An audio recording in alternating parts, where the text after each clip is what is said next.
Almost every book, newspaper, or thesis written by the scholars of Mohammedan Islam rebuke, defame and insult the West, especially for their imperialism and occupation of Arab and Mohammedan lands, but at the same time glorify their own conquests and find nothing hypocritical with such logic. What about their conquests? You are absolutely right in labeling their behavior as hypocritical. I must point out to our listeners the following irrefutable facts. It was because of Western imperialism that Arab and Mohammedan lands were introduced to education, sanitation, electricity, running water, democracy, roads, trains, cars, planes, medicine, inoculation, etc., etc. It was also because of Western imperialism that the Arabs were liberated from the yoke of the Mohammedan Muslim Ottoman Empire, and 22 Arab countries that did not exist before were created. It was due to Western imperialism that these peoples rediscovered their past history due exclusively to the archaeological discoveries and research financed and conducted entirely by the West.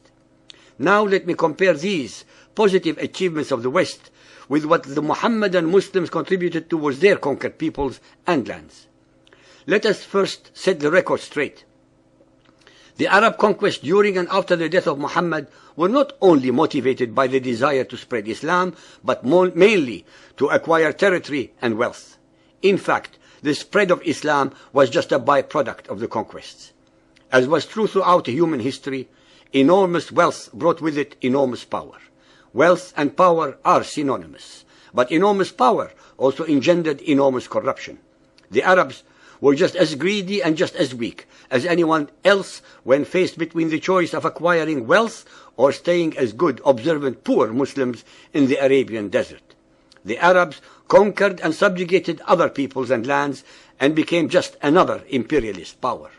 The same modern Arabs and Mohammedans who condemn European and American imperialism have very conveniently forgotten their own conquests. Unlike all other imperial powers that have ceased to exist, Arab imperialism continues to this day, 1400 years later, in control and in subjugation of peoples and lands that never belonged to them except through conquest and enslavement. The speed with which the Arabs were able to conquer was astounding, and the main reason, especially in what we call today Syria, Iraq, Lebanon, Israel, and Egypt, was because most of these peoples welcomed them as would-be deliverers from the intolerance and subjugation of the Byzantine Christian Empire. Very few of the Arab victories would have been possible had the populace been hostile to them. It is the fact that the Arabs had absolutely no instruments of siege, nor were they adept at such warfare at the very beginning of their conquests. Muhammad started the Arabs on the path of imperialism from the time of the Hijrah in 622 CE with the following allegedly revealed verses. Al-Tawbah 9.5. But when the forbidden months are past, then fight and slay the pagans whenever you find them, and seize them, beleaguer them, and lie in wait for them in every stratagem of war. 9.29. Fight those who believe not in Allah nor the last day, nor hold that forbidden which has been forbidden by Allah and His Apostle, nor acknowledge the religion of truth, Islam, even if they are of the people of the book, Jews and Christians, until they pay the jizya, poll tax, with willing submission and feel themselves humiliated. Ali Imran 3.19.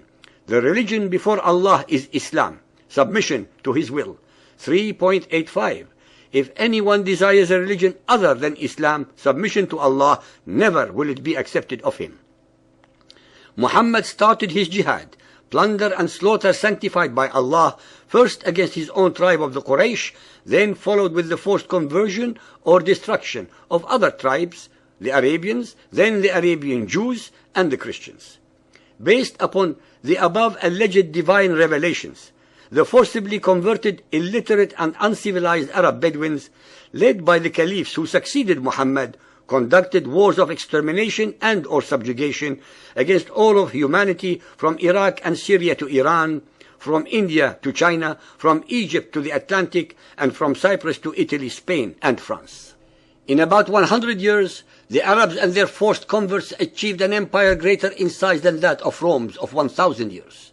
This Arab empire caused the destruction, plunder of wealth and enslavement not only of millions of human beings, but also of temples, religions, civilizations, traditions, cultures, art and languages of the subjugated peoples and nations.